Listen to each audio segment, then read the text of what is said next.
Okay, cool. So we're recording. All right. And we've got Bozo here. We've got Bozo. Let me put it slightly forward. So initially what I want to look at is the team comps because I want to know how you would go about the matchup. And I would want to know how you would go about how to play with our team comp specifically. Firstly, what rank are you? Mid to high plat. I don't know what I was during this game. So plat 2 or plat 3. Mid to high plat, okay. So there's gonna be some elements of you understanding your character. There's gonna be elements of you understanding certain matchups, but less understanding of team compositions.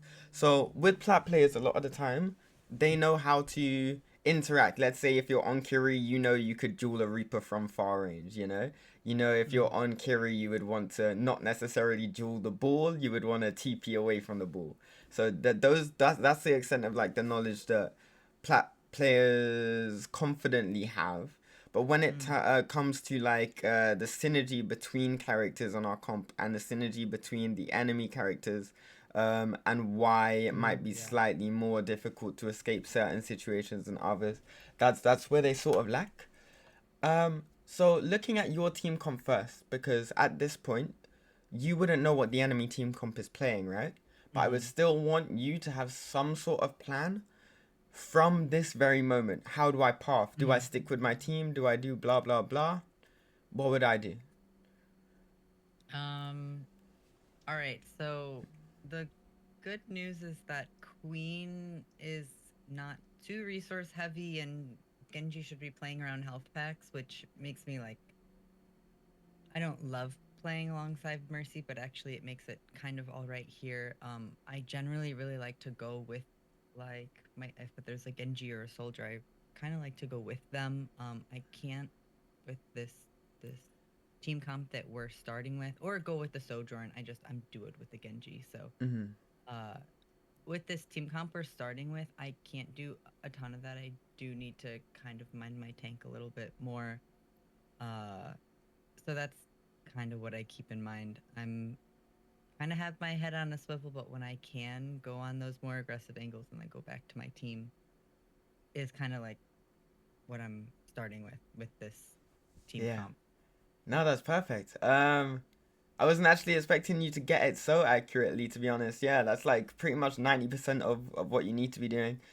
Um, you can stack on your DPS initially, of course. Obviously, if you're stacked with a Sojourn, there's going to be great amounts of poke.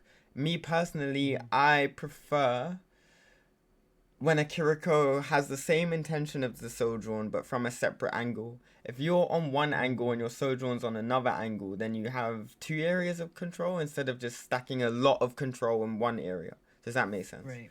Yeah, yeah. Um, but yeah, you mentioned that Queen has that self-sustain, so initially you don't need to care for the Queen, which means you can be hyper aggressive.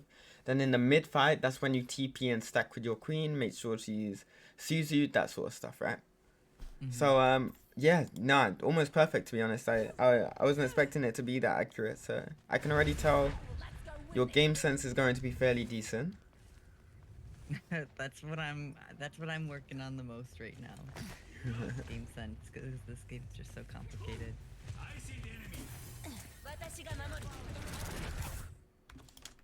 I could have timed that better, but right intention. This setup is fine. You're controlling different areas of the map. Okay, cool. If you hear me muttering and speaking very, very quickly, that's because I'm analyzing it to myself, right? You don't really need to listen to my thought process. But Okay, sounds good. this is fine. This setup here, you're controlling different areas of the map. I like this. You've controlled pretty much the majority of the map if you think about it. Your soldier's a bit far forward, but controlling an angle on her own with option to slide back. We're actually controlling the high ground. Right now, this is a 50-50, even though it doesn't look like it. Reaper's not controlling more of the map because he's here. Reaper is controlling the same amount of the map because think about effective ranges. you control Mhm. everything that you see. He controls everything in a circular radius that's quite small around him. Everything in his circular radius is in your LOS, that straight line that you can see. So that's equal map control. And actually, right now, you're at an advantage because he has frames of the TP. I think you mistimed the first kunai. Mhm. Obviously, if we go like straight to like top 500 gameplay, they're always gonna hit the first kunai. We need to work on consistency if you really really want to climb to like the highest of levels. So first kunai you missed, and that means that you missed the headshot on the second kunai because you have to rush it. Mhm. One thing that plat players have is they lack composure. That's a very consistent issue with plat players. I don't think you realize how much time you actually have in this game because you do have a lot Yeah. of time, especially with that frame. If you hit that headshot there, your second shot would probably be a body shot.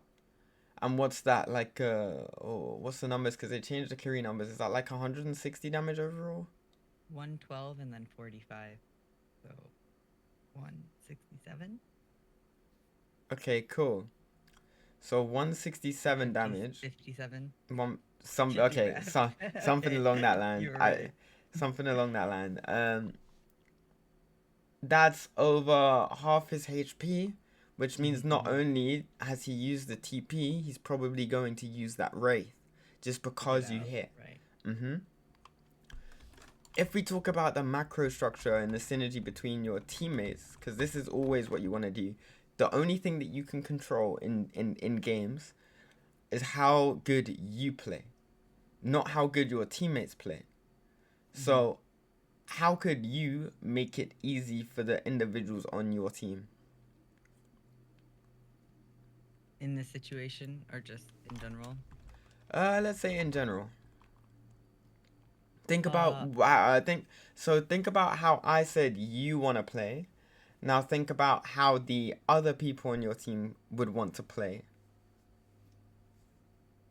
mm, I think everyone on my team has a decent sort of like mobility or like get out of jail free card, so we can all be like really aggressive on different angles. People have to respect whatever angle I take because kunais do really do a lot of damage.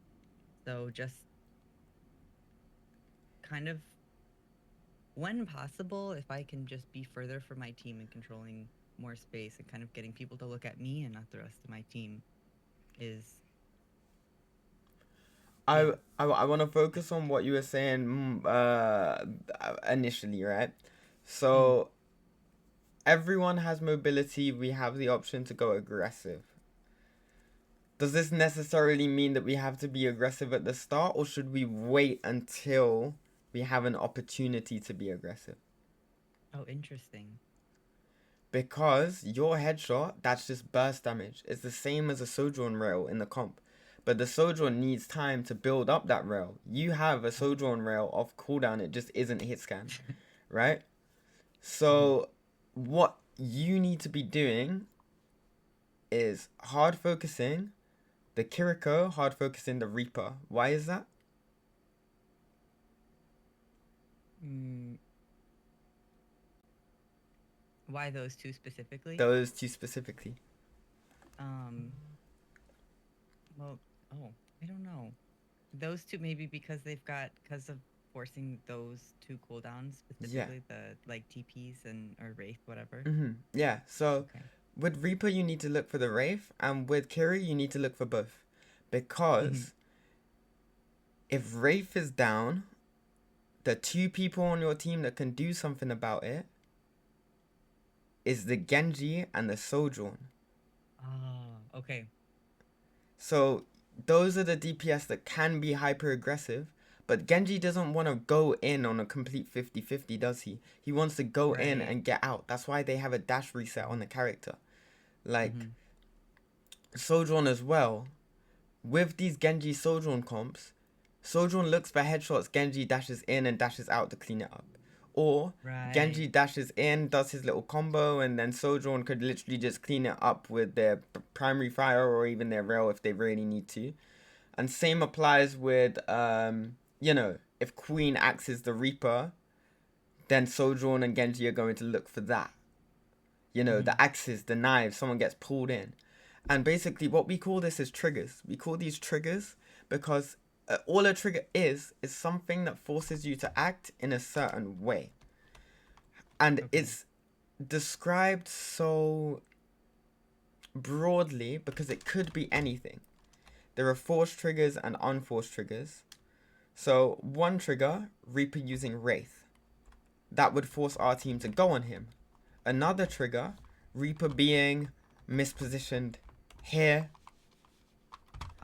The reason why, because he's too far to shoot anything. He's not around cover, which would mean, okay, even though he has Wraith, there's opportunity for us to get that Wraith out or maybe even delete him really quickly. Another trigger could literally be something in the kill feed. Oh, 2 people have died to Diva Bomb, let's say. That would be your trigger not to walk. Does that make sense? Not to go in because it would then be a 5v3. A trigger could literally be anything. There are audio triggers. There are like visual triggers, whether that's positioning, cooldowns. The forced triggers, like I said, is you getting out Wraith. An unforced trigger would be them mispositioning, them fat fingering an ult at the start of the fight. You know, you didn't force that out, but it's still a trigger. That's just a mistake. And so that's what you need to be looking for initially, because there needs to be synergy. Nice. And what happens after you hit the headshot? My Mercy's low. I would go to her. Okay.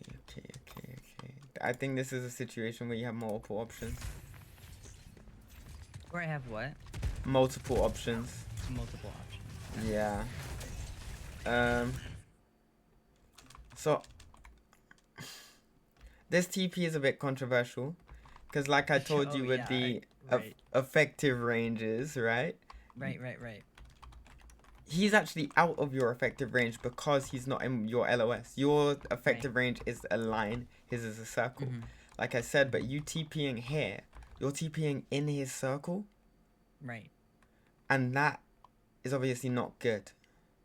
So tunneling on assisting your Mercy when really your Mercy has other GA options. This is just another example of you having more time than you really think. Like, wait until Mercy flies to safety. Wait until Mercy flies to safety before you TP and heal. Because if she flies to safety, then she's safe, which means if you stack on her, you're safe. Okay. This is something that I'm stacking on her in like a very bad spot. Yeah. Both of us are in a bad spot, right? And so the reason why I say you have multiple options is because me personally, I know I still have Suzy. Because I'm a support player, just in case you didn't know that, Kiriko is one of my stronger heroes as well. I would possibly go for this TP Suzy play and turn because I know that I could kill the Reaper here. Does that make sense? But if we're talking about the safe plays, just wait for Mercy to get out and then TP to heal. You don't want to stack your TP and Suzy cooldowns very frequently either. But like I said, in certain situations, TP, Suzy, attack the Reaper straight away with option to drop. That's also viable as well. I wanted to ask, do you play just Kiriko?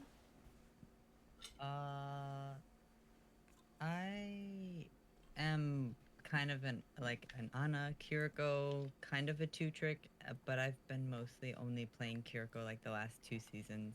I got like 400 hours on her recently. I've just been like locking in.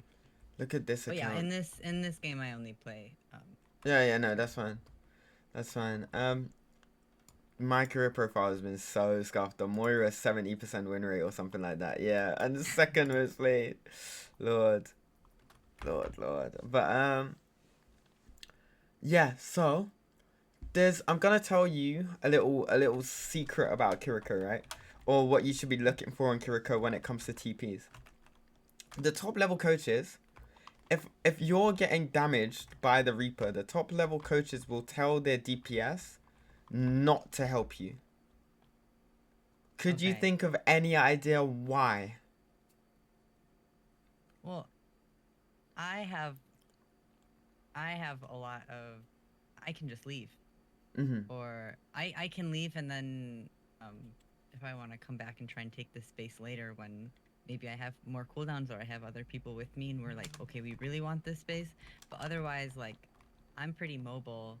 Um it would be taking resources away from like the rest of the fight. Mm-hmm. I don't know. Maybe You it's know, more of that. It's like I don't need peel really. Like I'm gonna be doing the peeling if that makes sense. You shouldn't be coming to help a Kiriko usually. yeah, so you're definitely along the right lines. Um, think about it this way: if this is a Sojourner or a Tracer, Tracer is the best example. Tracer doesn't have the toolkit to peel other than raw damage. So Ah, by stacking on the Kiriko, it's actually giving one less TP option. oh, so true. So true. So Yes, yes, what yes. I want you to do, call for someone to TP away, TP to them. In this situation, Okay. imagine this Soj is a Tracer. My team that I coach, which is like a top 10 team in North America at the moment, my Tracer player knows that if my Curie is taking damage here, not only would our Tracer create more distance, our Tracer would create more distance in a sight line where you get constant uptime. So my Tracer would Oh, TP wow. here, so Okay. you can TP and start shooting at the Soj straight away. Does that make sense? Oh, wow. Okay. That's very cool. So look for not only the safety option, but an option where you can still see stuff. Okay. You know? You don't want to TP here because that's not safe. Mm-hmm. You don't want to TP here because right now you can't see stuff. So you would want to TP here because it's safe and you can see stuff. Mm-hmm. Okay. Makes sense. And also, if you want to go one step further, the Mercy is going to GA there anyway. So now you're Mm-hmm. going to be stacked on your Genji or Mercy, controlling this entire sight line. And that would actually allow you to back up slightly if you would want, you know what I mean? Hold main, slightly different angle, try and get pop shots down there whilst being less contested. It gives you so many options. I love Kiriko so much. I love Kiriko coaching as well. This is fine, but now you've used both cooldowns on the Reaper. You dropped very early, which is good. Restoring your light. Look at that push bot go!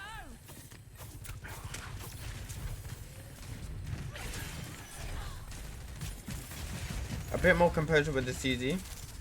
You didn't need that Suzy per se. Right. Yeah. Agreed.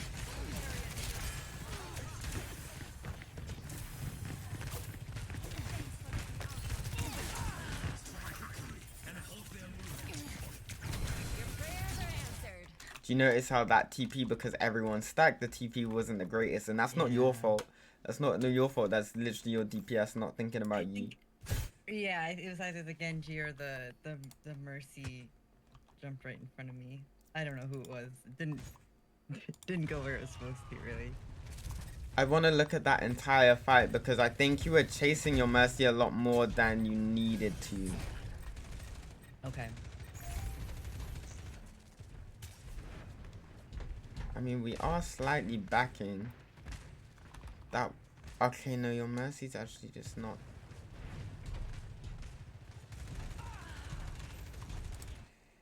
It's kind of weird.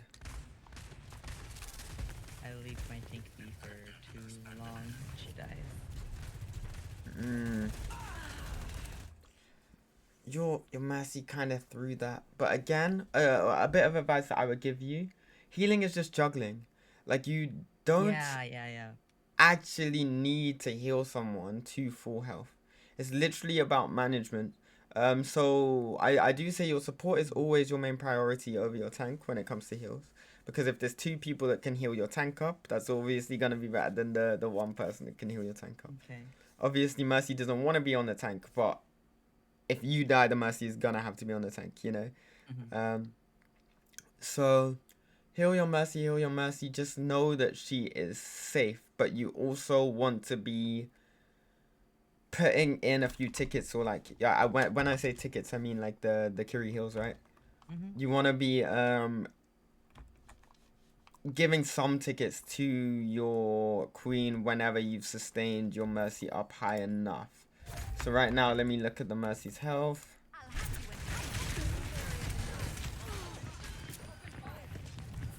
in Here is where you would turn for your queen, right? Yeah. But because you've chased, Yeah, I'm chasing, right? I would say that it's okay, yeah. But the only reason why you've chased, okay, cool. The only reason why you've chased is because your Mercy is not playing it well, to be honest with you. So that's not necessarily your fault. Sometimes you need to see the likelihood of a trade. Because if your Mercy died up here and your queen is fighting the Kiri and you were just behind your queen shooting the Kiri also, then the Kiri trade for a Mercy is probably better, to be honest with you.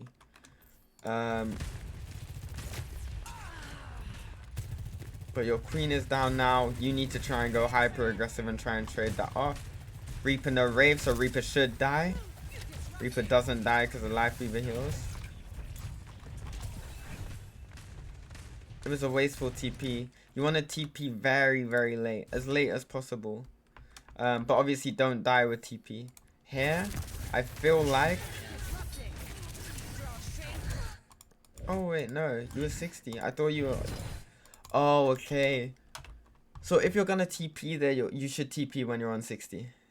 The second the Mercy starts healing you, you could probably hold that space for slightly longer. Oh, okay. Like, everyone has to be thinking about things so precisely.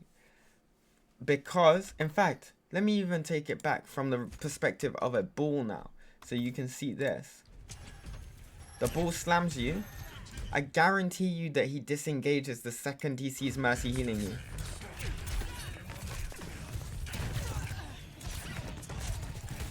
So he's shooting in your general direction. Oh, yeah, he's not even interested in me. This is what I'm saying. There's these triggers that if you know the numbers and you know what makes you safe. A Tracer struggles to kill a Kiri that's being pocketed.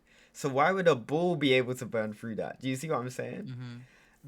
So now what Mercy has to do is juggle. Do you see? Mercy's healing the Soldier and bull just goes. Do you see that? Bull just goes. Yeah, he gives up. Because he physically can't kill that. So you need to be thinking about stuff like that. If he shoots at you for longer whilst you're being pocketed, that's a good thing because he's not doing anything. You know, you're not going to die unless someone else shoots at you. It's go time. Like a gentle rain. This is way too much downtime. Yeah. Draw strength. I wish I knew what my Sojourn was cooking their old thing back there. But at the same time, it kind of stops the Reaper from being able to go anywhere because he's short range character. So if you always want to play around your ults, but this is where it comes back to the analysis of being in game. Because who would rather play around your Sojourn, the Mercy or the Kiri? Of course the Mercy. Oh, yeah, true. So don't stay here. Understand, okay, that Soldier's probably gonna pop off. So what are they gonna do to react, to try and stop the Soldier from popping off? They're gonna back. So what could you do? Take that sightline. Oh, okay. I would just be dueling the Kiri right now, you know? This is a longer rotation. This isn't a bad sightline for the Reaper, but it's going to take ages, and in that time of you walking, Reaper could literally just TP back, and it's a waste of time. Yeah. So I would just change the angle. Start shooting at the Kiri. Imagine if Kiri TPs from here. The Kiri's going to have to TP more forward by instinct. Because these TPs, once again, she's just they're around her. The Life Weaver might still pocket her, but like this is, you know what I mean? Nothing's confirmed, nothing's guaranteed. So just make the right play and hope that we get lucky in some circumstance. So that sideline, be more aggressive with the angles. They got ahead of us.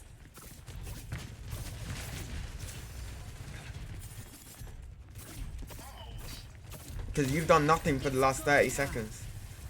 Like a gentle rain.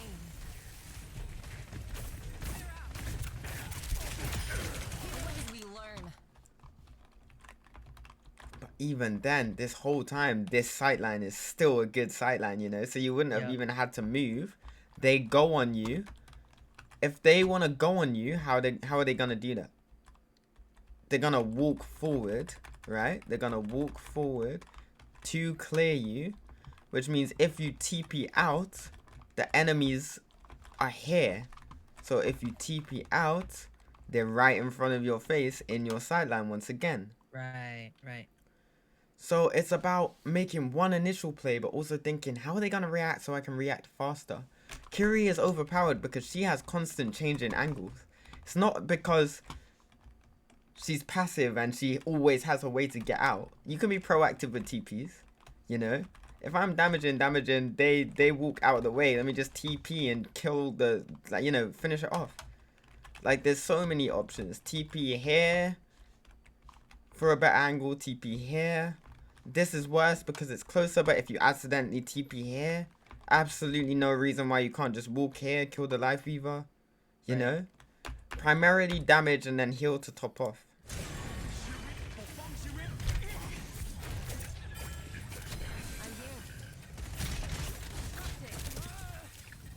You also don't want to turn your back so close in the enemy team. Turning your back to heal. Why do you ever need to do that when you're a Kiriko and you can come up here at will? You can play behind team at will.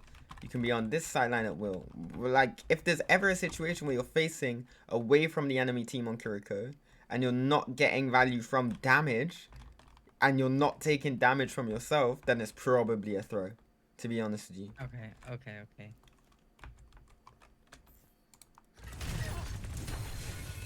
Nice TP out. Nice. You might as well be doing this, right? Because the damage that you deal to ball is going to be way less. So you might as well be clearing the minefield until the Kiri's here. And now you shoot the Kiri. It's literally about changing tasks, right?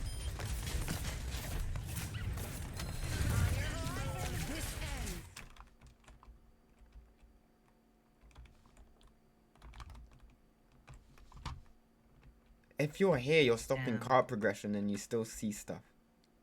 Right? Yeah. Like, this TP in is random. You're not a brawl character. You're played in brawly comps. But your element to the comp is always gonna be poke value. It's never gonna be brawl value. Right? Okay. Even when we're cleaning stuff up, that's like gonna be the Genji's job or the Queen's job or the Lucio's job if you have a Lucio. It's never gonna be yours. Does that make sense? So hold the position. Okay. Because you standing here is going to stop card progression. It allows you to actually spam out the Kiri. And Kiri is the easiest hit in the entire team. You know what I mean? At least to force stuff out, she's easy to go on because she's going to be the one playing the hyper-aggressive angles. Reaper can't play hyper-aggressive angles without being so telegraphed and without us knowing that he's there. You know? Kiri is going to be the one that you catch out often. And yeah, it's going to go both ways. She's going to catch you out often as well. But like, if you land more shots, if you're mechanically better than her, there's absolutely no reason why you don't just clear her out there.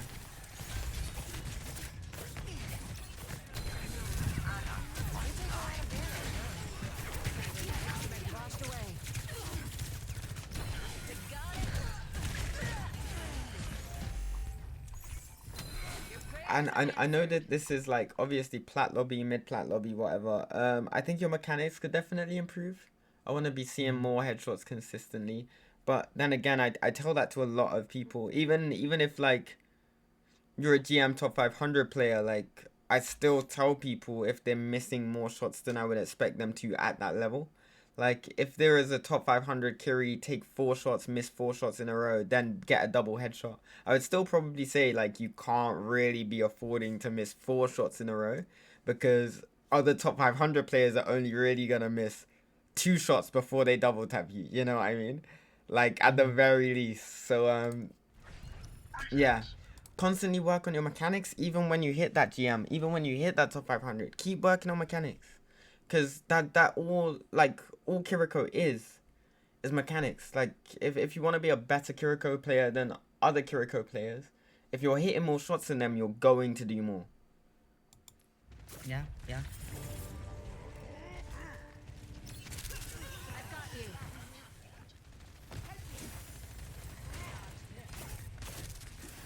My ultimate is ready. Join me.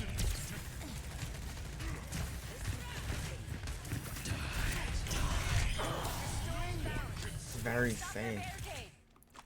Yeah, I think I wanted to Kitsune here, but then they lost their Reaper after ulting, and I was like, I don't think I need to. I think this is winnable without it. But yeah, I think that's what I was thinking in this moment. That's why I pinged to my team that I had it, but But never used it. it's even, though. Yeah. Yeah, we traded, yeah. It's winnable, yeah, but you traded. So what we would call this is a tempo ult. They have a Kiriko Okay. ult. We have a Kiriko ult.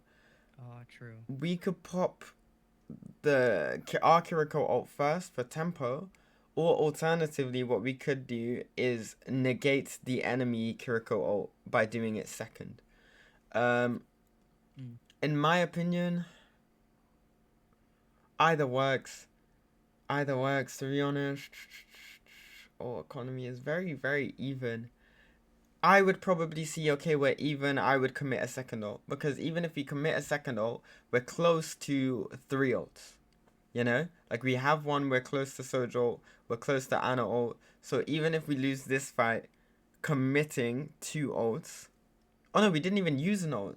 So yeah. Ult for an ult, you know? Ult for an Okay. ult. I would probably commit the ult, try and tempo, because when we commit the ult, what's gonna happen? They're gonna use a Kitsune as well, which Yeah, means for all of a sudden we're 1 for 2. And then imagine if they true. minefield, all of a sudden we're 1 for 3. After they use a minefield, that's when you call, okay, no one use anything else, because that by that point, if the fight is long enough for 3 ults, we already have Soj ult and Nano. Mm-hmm. Then we can Nano Blade next fight. That's a free win. Right. So yeah. Or yeah, like we have so many options.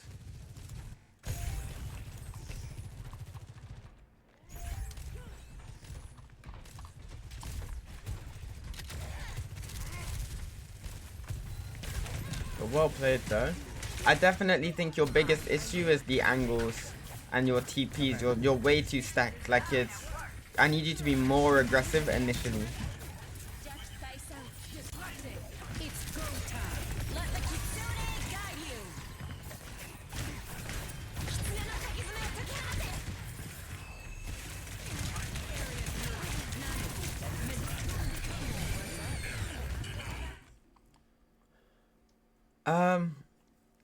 Again, no joke. I've said this to players in the top 20. Actually aim. Like it sounds like it sounds like stupid advice. But you're trying to get value from spamming randomly with this Kitsune. You don't let go of your trigger, right? I have a really hard time aiming in Kitsune specifically. Yeah. I find it Yeah. really hard to aim. But what I'm thinking is you're literally just holding down the button, you're waiting for those True. random shots. If you True. take 30 shots and hit 3, right? So imagine you use 2 entire kunai clips, so that's 30 shots and hit 3. You're doing less value, you're doing less damage even if you're taking 8 shots and hitting 4. You know? Yeah. Like, actually aim. Like, try and track people, try and hit the shots. Because even if you're not holding the button down, even if you're trying to time the shots, chances are if you're putting conscious effort into hitting it, you're probably going to hit more than if you're holding it down. Right now, you're playing for something called like law of averages. So the logic is the more I shoot, the more likely one is to hit. But really, because it's projectile, because there's like a change of speed in the fire rate, you're going to fire more shots than you would outside of Kitsune just because Kitsune's up. There's that element of randomness still prevalent. Like, it's still present. That element of something accidentally hitting is still there. But you're also using logic behind where you're placing your crosshair, which means overall it's actually more likely to hit more shots if you just take your time to track and try and hit those shots. And that's even a thing. I think on this account I don't even have Kiriko, but I would show you a Kiriko highlight. Or something. Like, I take my time when I aim. Like, I literally, with Kiriko, a Kiri into me could probably take 5 shots before I even take the 2, but I try and only push the trigger if unless I know I'm gonna actually hit the shot, or unless I need to just deal that slight bit of, let's say a Reaper is on 20 HP, you know what I mean, that at that point, that's when I just, you know, throw it in the general direction of his body. But overall, I actually need you to aim this, because you could be hitting way more heads if you were actually aiming it. Once again, your back's turned to the team. Wait, do you notice how that was way more aimed? That's literally all I'm talking about. Look. Yeah. So, I don't know you what's hit the looking at head. me, so yeah. You make a micro adjustment based on his movement. And that is literally all I want you to consciously be doing. Look, I see Reaper to the right on his own. I want you to hit the Reaper. You can tell where he's walking. So literally all it is slight bit of tracking and a slight bit of like click timing. And then you hit the headshot. I just want you to do that in Kitsune's, and I want you to do that in neutrals. Like Okay. neutral fights. Nice. That's huge. Because even though that's like a worth trade, even though you kind of entered in terms of positioning, like the fact that you actually come out and kill 2.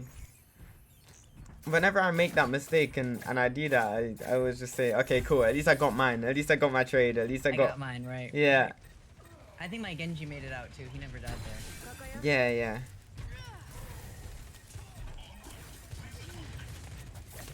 Burn bright for me.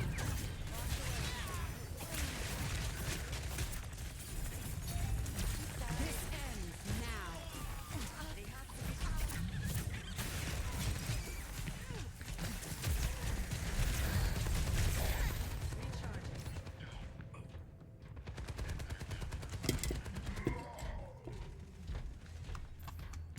I was just pretty stacked. Like I was Yeah, I just think you're not. the rest of whoever was there. Yeah. I just think the issue is the controlling of lanes. Like, this is okay, cool. I like this. Yeah, we hold this for a second, which is nice. I was happy about this. This is what I really want to see more of, but more frequently. If I want to go a step further, so I'm gonna congratulate you, like right now, for doing something creative of value. But if I was to be super critical, let's say this is my top 10, top 20 team, whatever, I would be criticizing you. Okay, why are you taking this peak before your tank pushes? You know, that's me being overly critical. So now when you set this up, I want you to think your swings in relation to your hog. Because right now, if Hog is able to contest here, oh, he's probably playing this corner. Okay. Because we're slightly late. Obviously, if our Hog was able to push to around here, you know, this area, you being level with him and going for this sideline would actually be huge. It would be so huge. Because we're playing for this corner here, there's gonna be a slight amount of downtime because it doesn't look like our hog is actually going to go any further than this. So what it would mean is that, ooh, the enemy team would have to push into the hog. Actually, I like this because now Did people... the Soj and the Kiri turn around look? Yeah, so this is called attention trading. And so you're actually getting a lot of value here because our tank now can stay here forever because half the team is shooting at you. In this situation, Genji is walking. I like Genji walking. I still think you could be holding the aggressive sideline. If they're not forcing you out, just stay there. You know? You might be missing more shots. But the reason why eventually I would like you to rotate inwards is so you can actually TP. Okay. But I would want you to, once again, call for a TP around this area so it's safe. But this... So yeah, you're holding that aggressive angle. No one's forcing you out. No one's forcing you out. Feel free to Suzu yourself as well. Because if you Suzu yourself here, you can stay on this angle for longer. Do you see what I'm saying? And this is why mechanics come into play so much. Because if it was me, I kill 1 or 2, you know? Like I kill 1 or 2 here. Just from being here. I would literally stay here. I have passive heals. I have a health pack. I have Suzu and I have TP. I could set up here. If my hog isn't moving, which my hog doesn't need to move, because everyone's looking at you, someone's going to have to run at you in order to contest you. You're going to have to drag the ball away, which means that your Ana is now safe, and you guys can literally just walk on the back line. Ana, imagine if Ana lands a nade here or something, you know? Then Genji goes on it. Why? Because their Suzu is out. Because that's the whole point of the comp that I was explaining to you before, right? Does that all make sense? Yeah. So you can hold angles for way longer than you actually think. You don't want to stack like this because you now actually have no macro value. So you don't really help with the team structure by being a poke character stacked in the...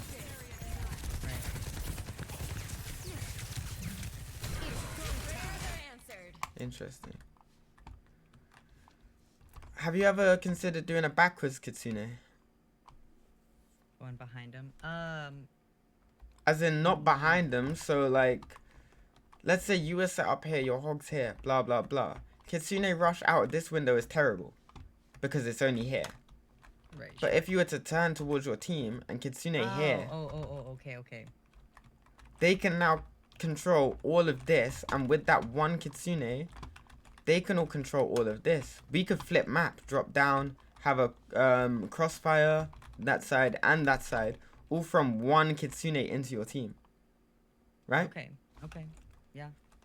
So it's just that kind of logic.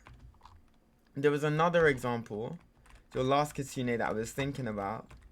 You were up here, you TP'd back, and then I believe you Kitsune'd either in this direction or in this... I don't remember where the cart was. Yeah, but the first one you said. Yep, that direction. Yep. This direction.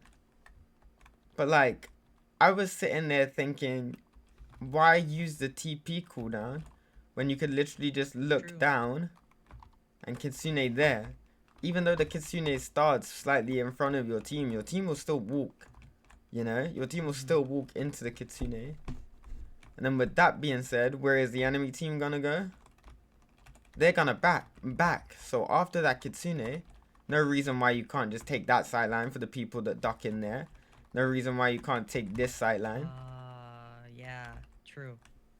And because of that, the most important thing out of all of that, you initially used your TP to Kitsune here. So by you Kitsuneing down there from the high ground, taking that angle, you can stay there until you're forced out, and then you can use the TP into your team. You know?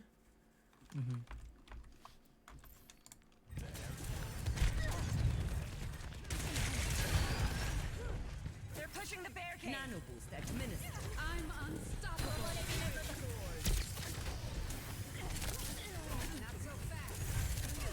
don't know what went through the Ana's head Let's move. to nano boost the Soju on 8% to ult as opposed to the Genji that's 84% to ult. Because that nano on the Genji would basically get him blade, and then after the nano's ended, he can then decide, do I need to blade? You know? No, I know that. I know. He was so upset there. I'm sure he was upset when she got nanoed. Be careful, Shimaba. Moving along now.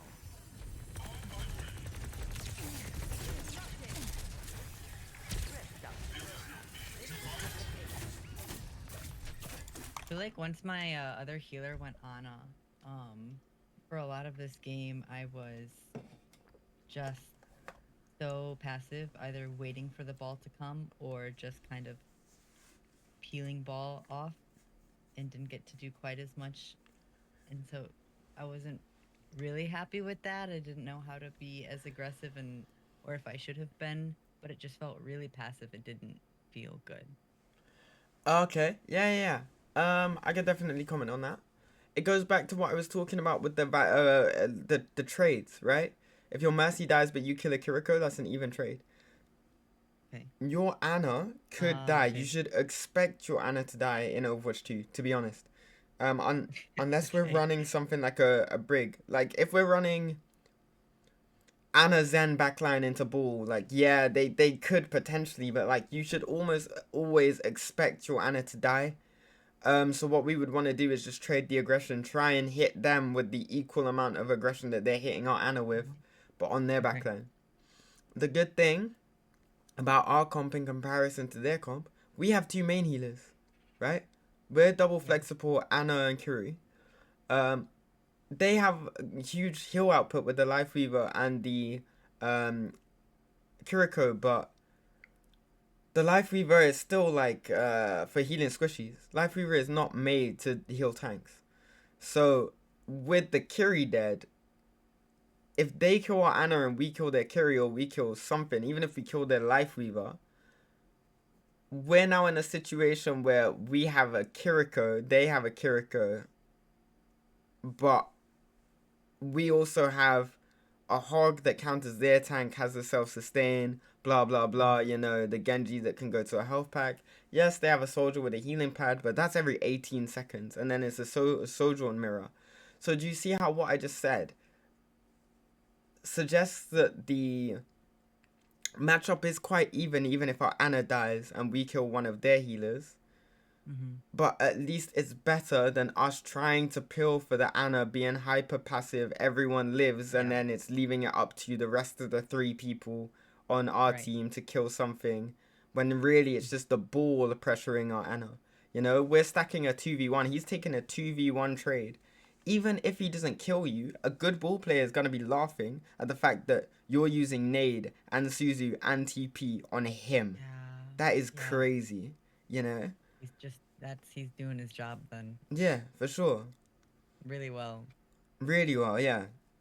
So, if you want me to, like, in terms of the best optimal rank playstyle, to be honest, like, if I'm Ana, I would just stay by my Hog, because no ball's gonna dive the Ana next to a Hog, right? True. So I don't know. A lot of people don't like speaking in voice chat. If you do speak in voice chat, or if you like type in whatever, just say like, Ana, just stick on Hog and ball won't dive you. You know, like literally just say that.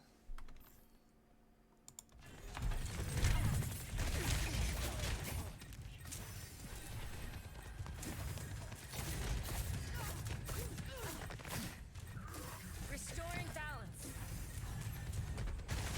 We're on the move.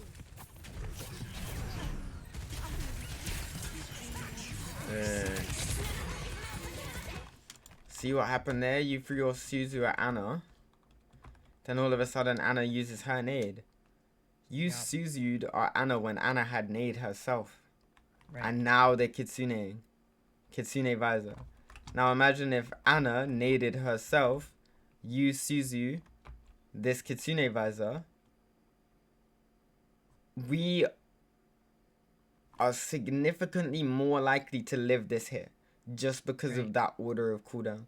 So you being very forceful with the Suzu on your Ana and stuff like that, it goes back to the map analysis or the team analysis. Like, you don't need to do that. And as a support player, oh my lord, as a support player, you're gonna wanna start learning how to play the game whilst tracking cooldowns of your team, the enemy team, as well as ults.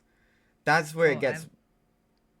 I have a question. Yeah. For Anakiri specifically, I know it's really hard without context.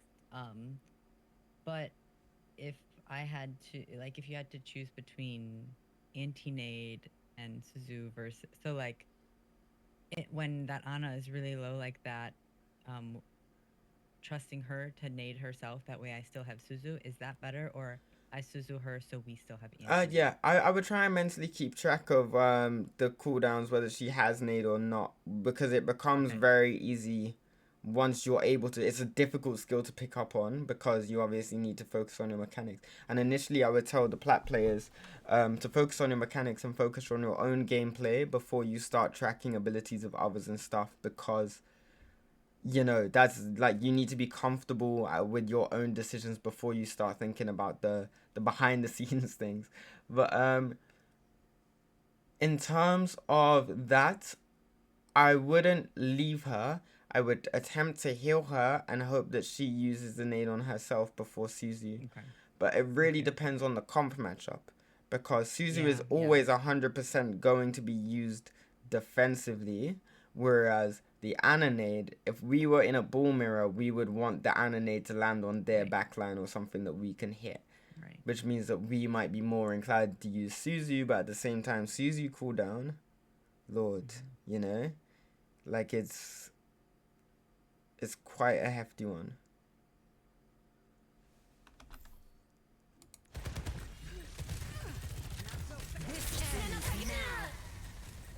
So unfortunate. Yeah, but Whole Hog Kitsune is like very good, very good. Yeah, true. So it's a good, like, Yeah, that's fine. it works out. You got like 3 assists that fight. It doesn't matter that you die. Yeah, I thought we were cooked because they used 3 ults, and I was like, oh man, like I should not have Kitsune there. We should have just taken the L and gone next. But it was I it was mean, good. Our hog thought was winnable, and he whole hog. That was good. yeah, yeah.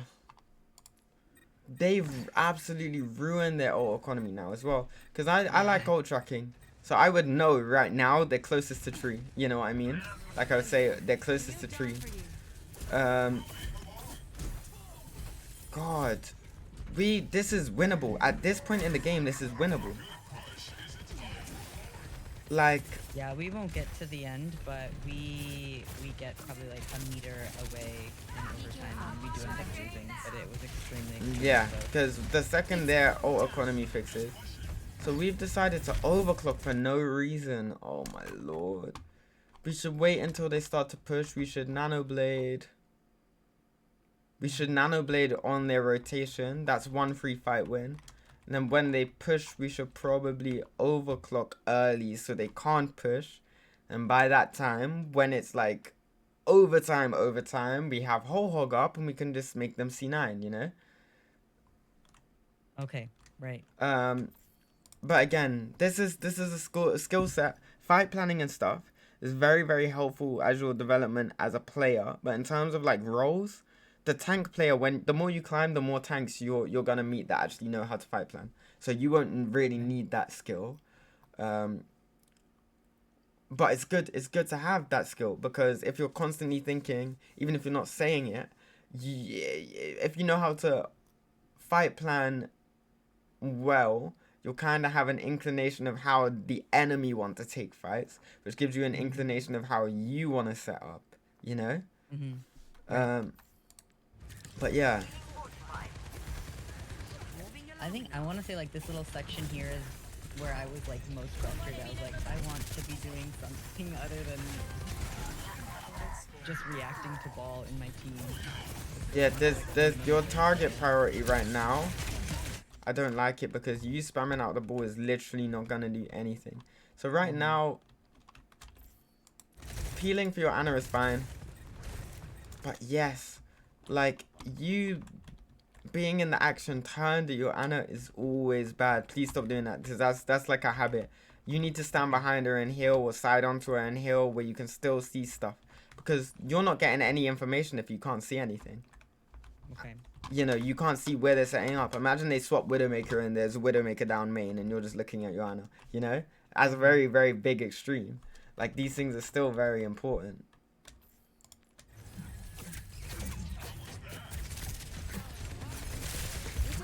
Finally, we get forward spawn. Forward spawn, yeah. The Susie was slightly late. But you still have Nano. We probably should have popped the Nano earlier. I'm just thinking how we would actually win this. Okay, okay. Right. Very, very small, but I'm glad I picked up on this because it's easy to miss.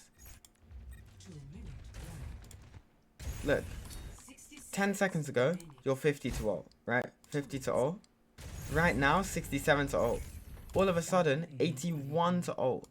But look at what happened here. You're healing.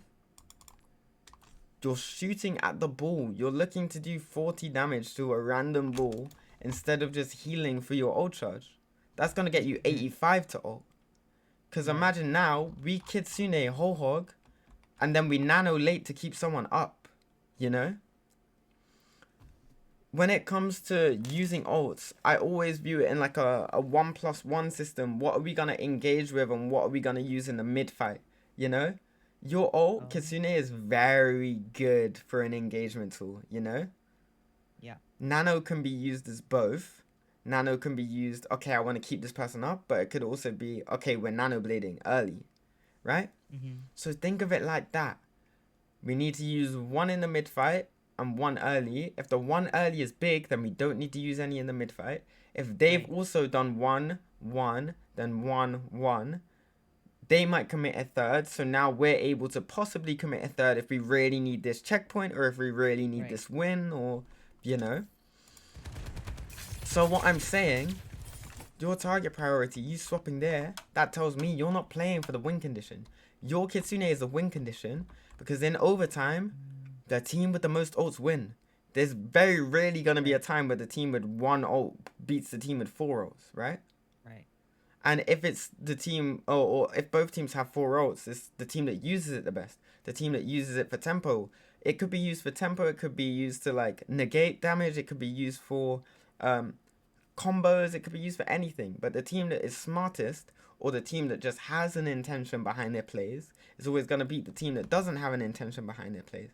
And I think you're going to take it for granted how much it's going to help you to think in this way, because nobody in Plat thinks. Diamond is for the good players, like mechanically, that don't think. Then Masters is where people think and they're mechanically good. And then GM is like, you know what I mean?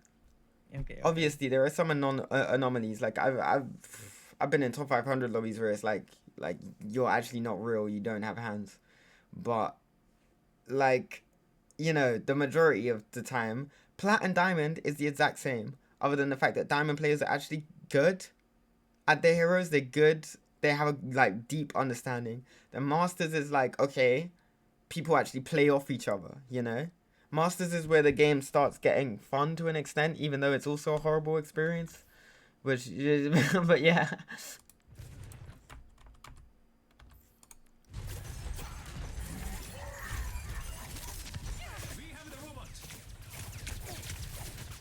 Unlucky.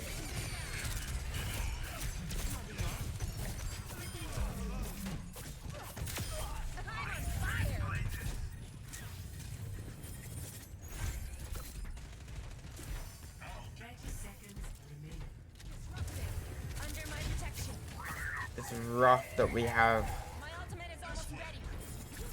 Kitsune whole hog as a win condition and it's not necessarily right by the point end, because that's actually just a free fight win. Fair enough. Yeah, I think you did have to use it.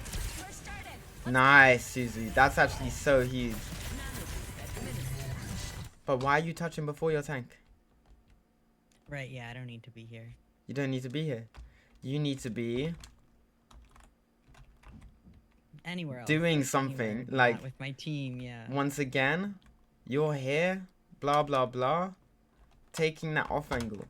You don't have to be stacked on a Kitsune if everyone else is. Remember, play around the value of your team. Your team's using that Kitsune. How are they going to react to the Kitsune? How are you going to react to the reaction? You know? Okay. People are going to be so annoyed by you if you do stuff like that. So once again, Be replenished.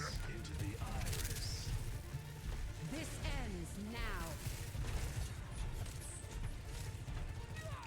then you stack Nano and Ho-Hog. You just used your ults in quick succession. Imagine if you kept the Nano. Because that Ho-Hog is going to get I kills, wish, push people yeah. back, deal damage.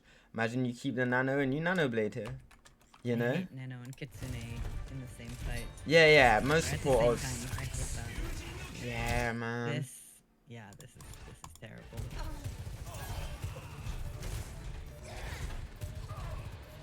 Unlucky. And the most annoying thing about the situation is that it's close. You know? But both backlines die. We even get the kill here. Damn, that's rough. Yeah, and then we, you know, come in one by one. We don't end up getting it. It was a fun game. Yeah. We came back from like very dark. Nah, for sure. Was happy nonetheless. For sure. A lot of teammate mistakes. You definitely could have played it better. Your teammates made a lot of mistakes to the point where I don't know if it would have been turnable, but just the fact that it was like so close. You probably could have been a deciding factor to this if you played it slightly Right. better. Right. But yeah, overall, I'm gonna stop the recording now. I'm gonna type a summary of the notes that we went over real quick. Awesome. And yeah, we'll call it a day.